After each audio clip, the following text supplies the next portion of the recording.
You think you are choosing, but you are repeating. Again and again, your life follows a familiar contour, and you call it fate. You call it personality.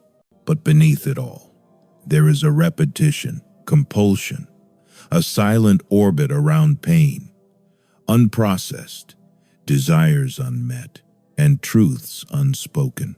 The past does not stay behind you. It bleeds into the present, hidden in gestures, in preferences, in aversions. What you forget, your body remembers. What you silence, your symptoms speak. We are not as free as we believe. The conscious mind is not the author of the self. It is the narrator of a story it doesn't fully understand. Why do you seek what wounds you? Why do you sabotage what you long for? Why does pleasure feel unsafe and pain feel familiar? Because the unconscious does not move toward what is good, it moves toward what is known. You learned early what love costs. You learned how much of yourself must be buried to remain close to others. You learned which parts of your aliveness had to die to keep the peace. And so you adapted not to joy, but to survival. You crafted defenses not out of malice, but necessity. Repression is not an error. It is the mind's solution to unbearable truth. You bury what you cannot face, but the burial is never clean. The unconscious leaks. It encodes itself in dreams, in slips, in obsessions, in unexplained fatigue, in the patterns you call just how I am. You do not remember what shaped you, but you are shaped by it nonetheless. The ego defends. It protects the illusion of coherence. It polices the gates of awareness. It prefers guilt over grief, neurosis over chaos, control over truth. You think you are afraid of the future, but what you fear is the return of the past. This is why your relationships cycle through the same betrayals, why your ambition always collapses at the same threshold, why peace feels suspicious and rest feels unsafe. You are haunted not by ghosts, but by fragments of yourself. There is a child in you who still waits for the apology that will never come. There is a wound in you that still believes it caused its own injury. There is a silence in you that still speaks louder than any words. What is unconscious is not unknown. It is known too well but disavowed. The mind splits what it cannot integrate. It creates compartments. It divides truth from feeling, memory from narrative, self from self. But the divided self is never at peace. It wars within. It mimics harmony, but lives in tension. And this tension, this quiet, chronic strain becomes the atmosphere of your existence. You call it normal, but your normal is your trauma stabilized. To see the unconscious is not to dissolve suffering. It is to confront the roots from which suffering grows. This is not healing through affirmation. This is not the comfort of positivity. This is the cold light of awareness. You must choose whether to live aligned with the ego's lie or to face what you buried to survive. Because if you do not reprogram your mind, you will reenact your past. You will fall in love with the same absence. You will chase the same punishment. You will find new actors for the same script. Repetition is the symptom of repression. Until you recognize the hidden logic of your patterns, you will remain their prisoner. The truth is, we do not grow up. We grow around the trauma, around the lack, around the shame. We become adults in form, but within us, younger selves still decide. You think you are making choices, but often you are acting out old conflicts in new clothing. The unconscious does not forget. It reenacts. Every time you avoid conflict, you protect a wound. Every time you betray yourself to please, you preserve an old contract. Every time you cannot say no, you remain faithful to a forgotten fear. You are not weak. You are caught in the struggle between instinctual drives and the prohibitions of the superego. The psyche does not cling to suffering accidentally. It is the result of unresolved conflicts that remain active in the unconscious. So when you try to move on and find yourself back where you started, understand this. You are not stuck. You are loyal to pain, to history, to patterns that once kept you safe. And to become conscious is not to blame yourself. It is to finally see yourself. No symptom is random. No compulsion is meaningless. No sabotage is senseless. All of it is communication. From the depths, from the parts of you denied access to language, from the grief that could not be grieved. Insight is not a light switch. It is a descent, a slow, unnerving, unraveling, a stripping away of illusions until you are face to face with what you exiled. You do not need to become someone new. Instead, you must recognize how your ego has repressed unacceptable desires and conflicts.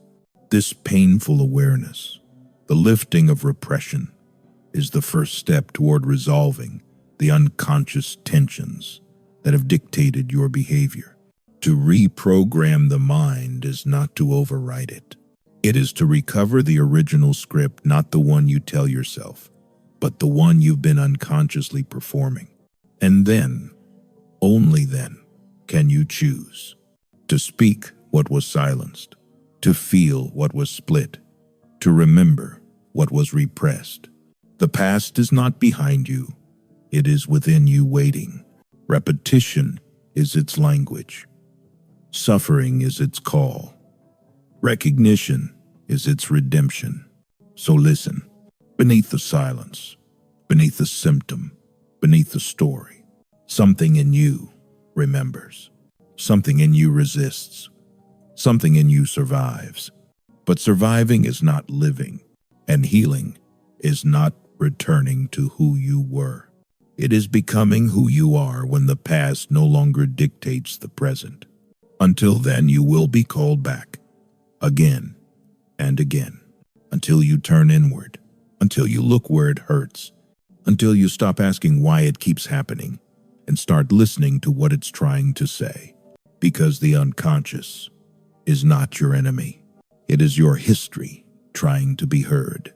Reprogram your mind or repeat your past. There is no third option. You were not born fractured. You were divided by necessity, the psyche's quiet surgery, splitting off what could not be born. And what is split does not vanish. It waits. It grows in shadow, shaping who you become by haunting what you cannot name. You call it your mood, your fate, your struggle with motivation. But these are symptoms not of defect, but of defense. And every defense was once an answer to a question you were too young to ask out loud. You do not suffer because you are broken.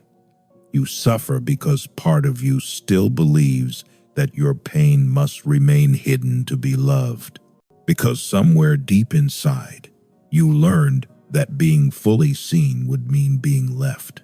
So you buried the parts that felt too much, the rage, the need, the terror, the longing, and you learned to survive through silence.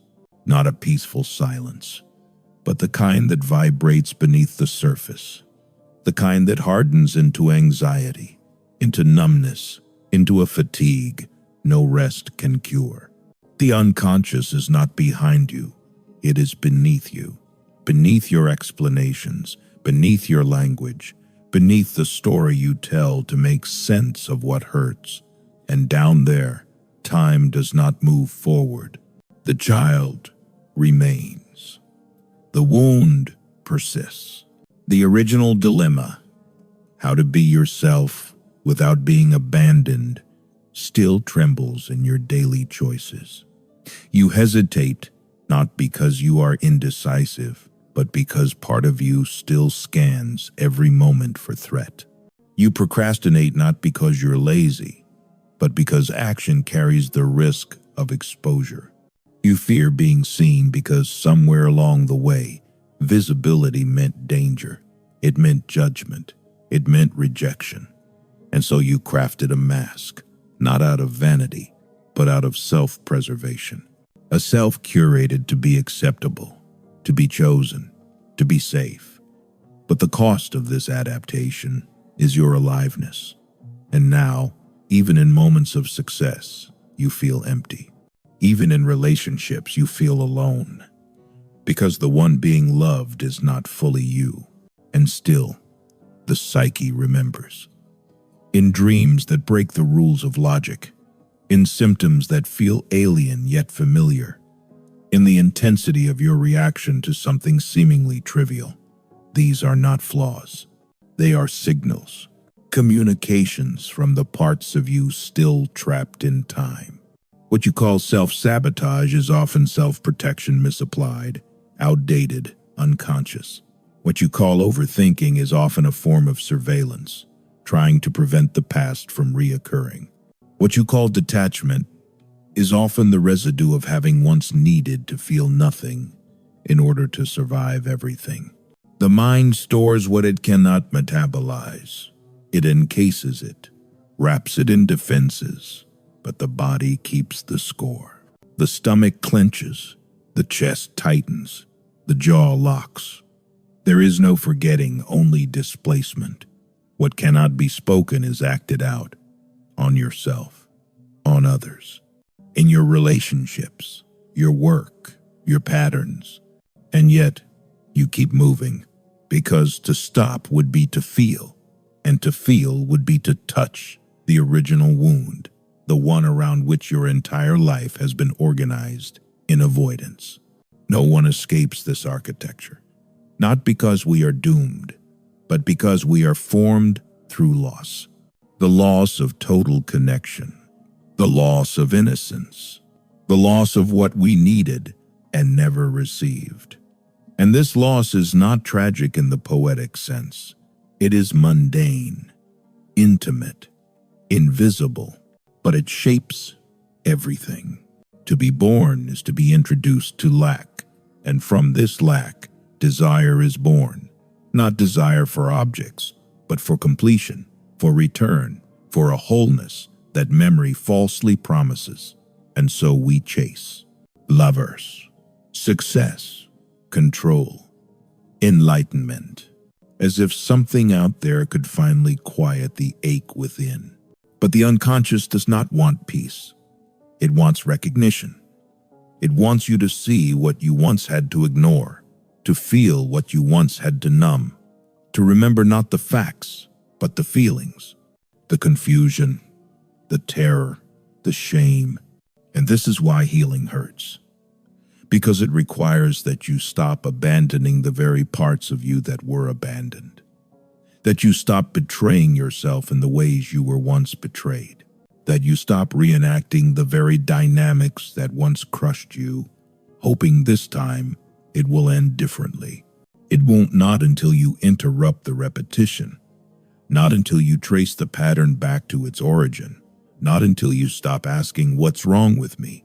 and start asking, "What did I adapt to?" The truth is, you were never the problem. Your symptoms are not the enemy. They are messengers. They are maps. They are the psyche's way of keeping truth alive in exile. To reprogram the mind is to listen differently. Not just to what is said, but to what is avoided, to what is laughed off, to what gets minimized, to what never enters the room. It is to cultivate an inner ear that hears the unspoken, because the unconscious speaks in code, in dreams, in symptoms, in compulsions, in the slips of the tongue and the pull toward the familiar. It is not irrational. It is precise, but its logic is not linear. You think you are stuck because you lack willpower, but what you lack is permission to want, to need, to rage, to grieve, to remember. So much of what we call personality is actually scar tissue. So much of what we call normal is just a successful adaptation to emotional starvation. And you who carry all this are not alone. You are one of many, walking around with inherited grief, generational silence, and personal compromises that no one ever validated. But you cannot heal what you will not name, and you cannot name what you will not feel. This is the crossroads. To continue anesthetized, functional, dissociated, or to descend into the very depths from which you've spent your life running. And let it be said clearly, descent is not destruction. It is return. It is reclamation. There is no arrival, no perfect version of you waiting at the end of the tunnel. There is only this: awareness, choice, and the slow, painful reintegration of what you once had to forget to survive. This is not a journey of becoming better. It is the undoing of the lie that you had to become someone else at all. To reprogram your mind is not to overwrite your pain. It is to update the context. To no longer view your defense as your identity. To see your symptoms as strategies. To treat your patterns as fossils not of who you are, but of who you had to be. And when you do this, when you finally stop blaming yourself for your own protection, something shifts. Not quickly, not dramatically, but deeply. The compulsion loses its grip. The silence begins to thaw. The inner war grows quiet, not because you've won, but because you've ceased fighting yourself.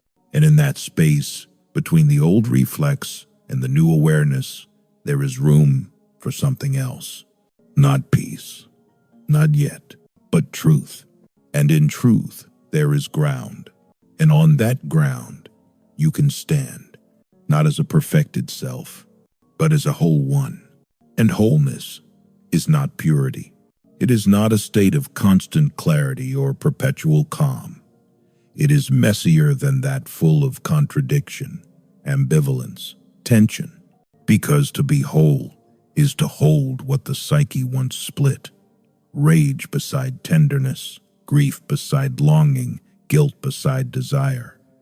It is to feel without needing to fix, to know without needing to control, to remember without being consumed.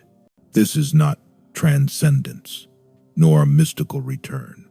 It is the analytic work of uncovering repressed memories and desires, confronting the divided self, and integrating the unconscious into conscious awareness, where every shadow you once fled now waits patiently, not to harm you but to be seen, to be allowed, to be spoken.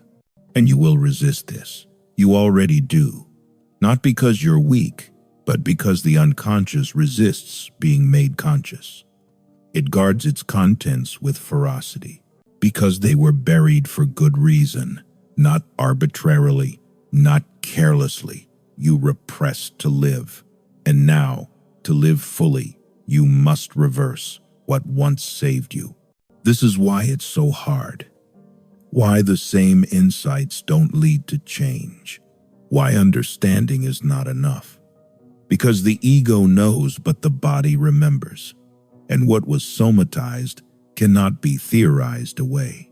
It must be felt, processed, mourned.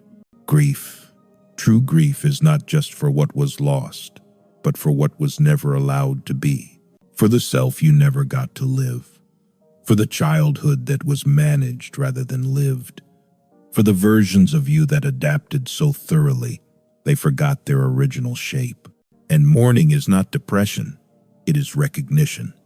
It is the psyche's way of metabolizing the frozen, of thawing what has been encased in silence, of making room not for happiness, but for truth. You will want to rush this. You will want to skip ahead, find the technique, the affirmation, the breakthrough. But this is not a journey of speed. This is a slow burn, a deliberate unraveling, a conscious participation in the collapse of false coherence. And when it collapses, when the mask cracks, when the defenses fall, you will not be left with emptiness. You will be left with what has always been there, waiting, watching, enduring, the parts of you that were never allowed to speak, the truths that were never safe to say, the needs that were pathologized, minimized, denied. They do not come back as villains. They come back as survivors. But they are not polished. They are not polite. They do not care about your current identity. They want to be heard in their rawness, in their confusion, in their original intensity. And your task is not to silence them again, but to make space, to tolerate what was once intolerable, to listen without flinching, to sit beside the very feelings you were taught to exile. That is what integration requires. Capacity, not answers, not fixes. Just enough inner room for the disowned to return. And the more you allow, the less control they have. The more you witness, the less you enact. The more you recognize, the less you repeat. This is reprogramming, not the installation of new code, but the decoding of what was buried, the lifting of repression's veil, the shift from blind reenactment to conscious encounter. But make no mistake, the unconscious does not surrender its material easily. It will distract, distort, delay. It will seduce you back into comfort, even if that comfort is suffering. Because the familiar, no matter how painful, offers the illusion of safety.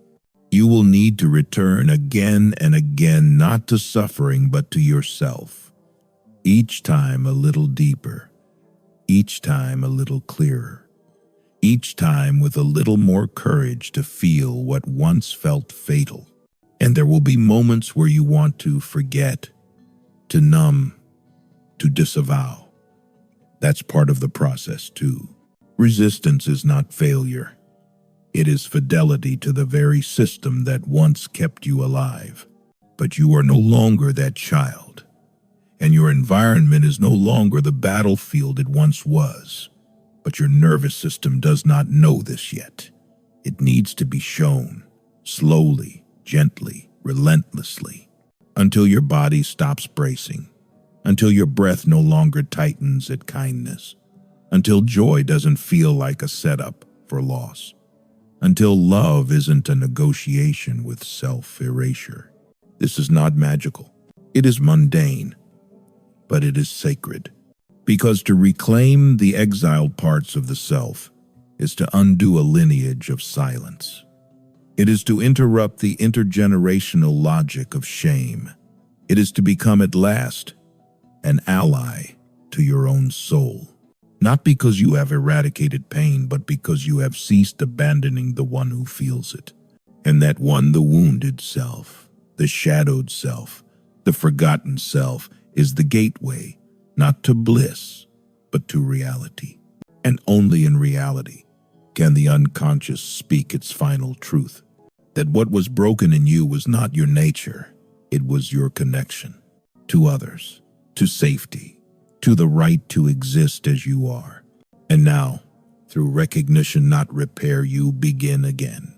Not as a new person, but as a person returned to wholeness. Not healed, but real. And reality, though it wounds, also liberates. For when you are no longer bound by the compulsions of concealment, when you no longer contort yourself to protect against truths already lived, you begin to move differently. Not freely, perhaps, but consciously. And in that consciousness, there is something more potent than happiness. There is coherence. Not the false coherence of denial or performance, but the deeper integrity of alignment, of no longer living at war with what you are, of ceasing to amputate the unacceptable, of living in a body where no part is exiled. But coherence demands sacrifice. It asks that you give up the mask, the illusion of being above your need, beyond your grief, detached from your longing. It asks that you face the shame you inherited, the guilt you confused with morality, the terror you cloaked in control.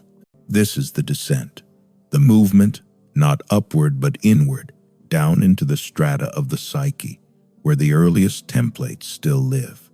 Templates of love laced with fear, attention bound to performance, presence given conditionally. And you find, beneath the adult persona, a child still waiting, not for toys, not for praise, but for attunement, for someone to look at them and say, I see you, I hear you. You did not imagine it. It happened. It hurt. And it wasn't your fault. No success can replace this recognition. No relationship, no spiritual bypass, no philosophical abstraction can substitute for this core encounter with the forsaken self. Because until that self is welcomed back, it rules from the shadows. It sabotages, it dramatizes, it dissociates, not to destroy you, but to express what has never been expressed. Symptoms are speech, but they speak a language the ego cannot always translate. Panic, fatigue, overachievement, collapse. Each is a letter in a sentence the unconscious has written over years. And you must learn to read it, not to rid yourself of it, but to understand what it protects, what it mourns, what it still hopes might be different. This is not passive reflection. This is confrontation. A brave and destabilizing practice of turning inward and asking, what have I not allowed myself to know? What truth would threaten the version of me I've built to survive? The answers will not come gently. They may arrive as grief, or rage, or disbelief. They may show up in dreams that unravel you, in conversations that shatter your scripts, in moments of quiet that reveal unbearable longing. Let them, because only by letting them arrive can you begin the slow work of integration. The practice of stitching the dismembered psyche back into a whole. This stitching is not neat.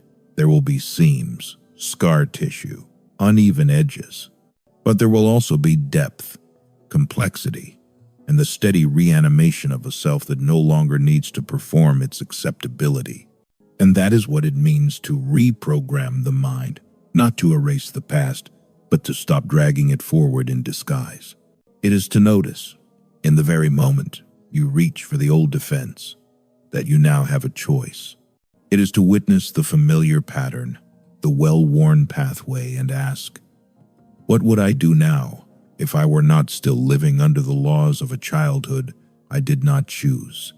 And slowly, moment by moment, you begin to respond rather than repeat. You begin to act, not to avoid punishment or earn love, but from something deeper, something more grounded, the quiet authority of a self, no longer at odds with itself. This is not perfection. You will fall back into reflex. You will forget, but you will also remember sooner, with less shame, with more gentleness. And this remembering becomes your reprogramming. You are not creating a new you. You are reclaiming the original, the one buried beneath years of adaptation, masked by the strategies of survival. And that self, though hidden, has never left you. It waited patiently through all the betrayals, the self-abandonment, the numbing and performing. It waited for recognition, not rescue. Because what the unconscious needs most is not salvation but witness.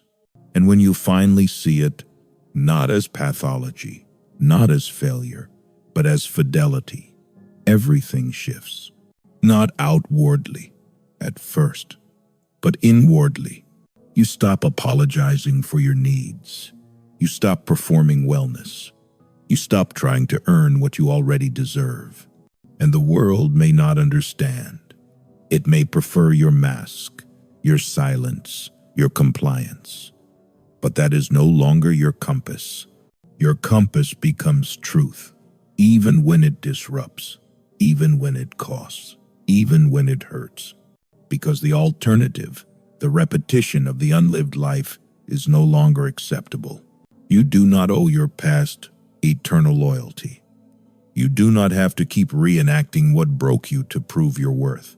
You are allowed to stop surviving and begin living, not because the pain is gone, but because it no longer controls the story. This is the point of return, not to innocence, not to comfort, but to self, unvarnished, undivided, unafraid to remember. And that self, though shaped by pain, is no longer made of it. You are not free because you escaped the unconscious. You are free because you turned toward it and did not look away. And so, here you are, not healed, not finished, not immune to suffering, but awake. Awake in a way that cannot be undone. You've seen the machinery beneath the mask, heard the echoes in the silence, traced the outlines of your repetitions back to their source. You've stood at the threshold of what you once couldn't bear to feel, and you stayed. You did not transcend. You descended into memory, into fear, into grief, and you found buried beneath it all a pulse, yours. This ending is not closure, it is continuity. The unconscious does not shut its doors when we arrive. It deepens. With every layer faced, another emerges. But the difference now is presence. You no longer abandon yourself at the first sign of pain. You no longer exile the feelings that once made you feel unlovable. You carry them. You make space for them. You allow them to speak. And in doing so, you unbind yourself from their compulsion. This is not liberation through mastery. It is freedom through fidelity to your inner world, to the one who endured what was never named, the one who broke silently to keep others whole, the one who bore shame not because they were guilty, but because no one else would carry the truth. You reprogram your mind by refusing to lie to yourself. You end the cycle not with certainty, but with honesty. Radical, uncomfortable honesty that does not seek to feel better, only to see more clearly. And once you see, truly see, you cannot go back. You may falter, you may forget, but the illusion has lost its power. You know what it costs to stay asleep. So this is not where you are fixed. This is where you begin, again and again and again, with your eyes open. You will still feel fear. You will still feel the pull of the familiar. But now, you will also feel choice. You can follow the script, or you can write a new sentence. Not a perfect one, not a heroic one, just a true one. And in the end, that is all the unconscious ever wanted. Not redemption, not erasure, but recognition. And now, it has it. You have turned toward the thing you were taught to avoid. You have chosen to see. And that finally is how the past stops repeating.